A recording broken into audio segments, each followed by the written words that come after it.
साथियों, पत्रकारिता का आदर्श आज क्या है और पहले क्या था।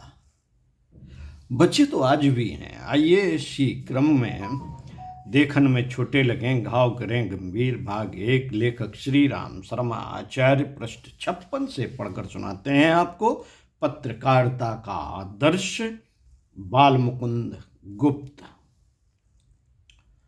दरवाजे पर थपथपाहट हुई और अंदर कमरे में नीचे फर्श पर दरी बिछा कर बैठे चौकी पर कागज रख कर लिखते रहे गुप्त जी ने छोटे लड़के को आवाज देते हुए कहा, देखना बेटा कौन आए हैं।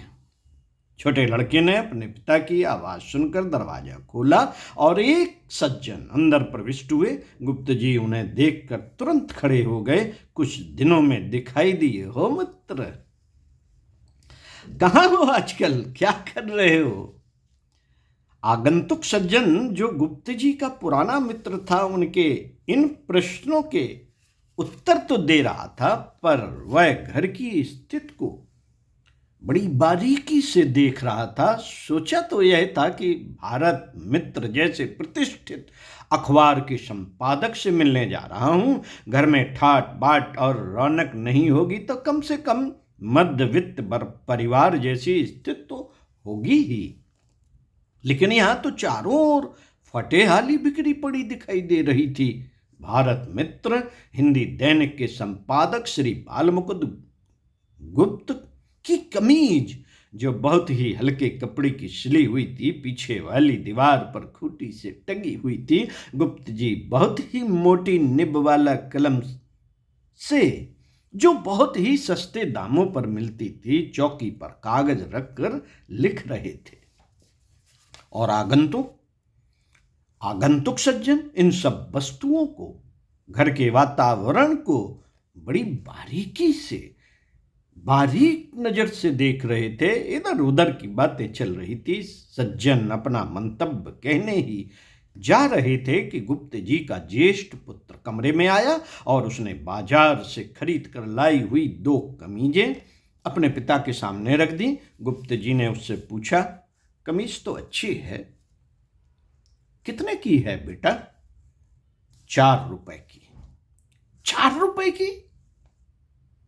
गुप्त जी ने बड़े ही विस्मय और आपत्तिजनक स्वर में कहा, इतनी महंगी क्यों खरीदी? इतने में तो घर के सभी सदस्यों के लिए कपड़े बन सकते हैं। आगंतुक सज्जन ने कहा, बच्चे ही तो हैं गुप्त जी, यदि ये अभी अपनी पसंद का खा पी और पहन नहीं सकेंगे तो कब खाएंगे पिएंगे? लेकिन यह तो सरासर फिजूल खर्ची है। हमारे परिवार की आर्थिक स्थिति इस योग्य नहीं है कि हम इतने महंगे कपड़े पहन सके। गुप्त जी ने कहा, रही खान पाने की उम्र वाली बात, तो उन्हें मितव्ययिता अभी से नहीं सिखाएंगे तो कब सिखाएंगे? अर्थाभाव वाली कठिनाई तो मैं दूर किए देता हूं। मैं इसलिए आपके पास आया हूं। यह कहते हुए आगंतुक मित्र ने 5,000 रुपए उनकी चौकी पर रख दिए। ऐसे चौंक गए गुप्ता जी जैसे उन्हें कोई सांप बिच्छू उन्होंने देख लिया हो। गुप्त जी ने विस्मय भरी नेत्रों से मित्र की ओर देखते हुए कहा, क्या मतलब? मित्र ने कहा, यह तो आपको मालूम ही है कि यहाँ की फौजदारी अदालत में 2 धनियों के बीच मुकदमा चल रहा है। दोनों पक्षों के सनसनीपूर्ण विवरणों से यहाँ के दैनिक पत्र भरे रहते हैं, परंतु न्याय जिनके पक्ष में नहीं है वे मेरे मित्र हैं। यदि आप अपने पत्र में उनका समर्थन करें तो शायद उन्हें लाभ हो सकता है। इसी के लिए मैं उनकी ओर से 5,000 रुपए लेकर आया हूं। आप इन्हें स्वीकार कीजिए।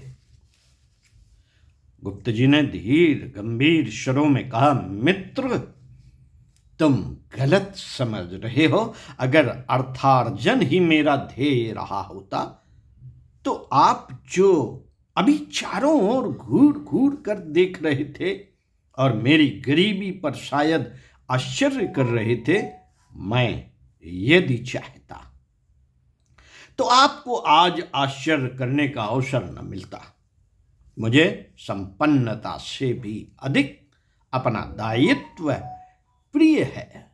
मेरे पत्र का सूत्र ही है प्रतिष्ठान रत्नम।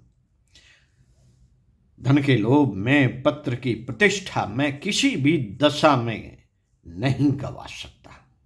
और गुप्त जी वापस अपने लेखन कार्य में व्यस्त हो गए।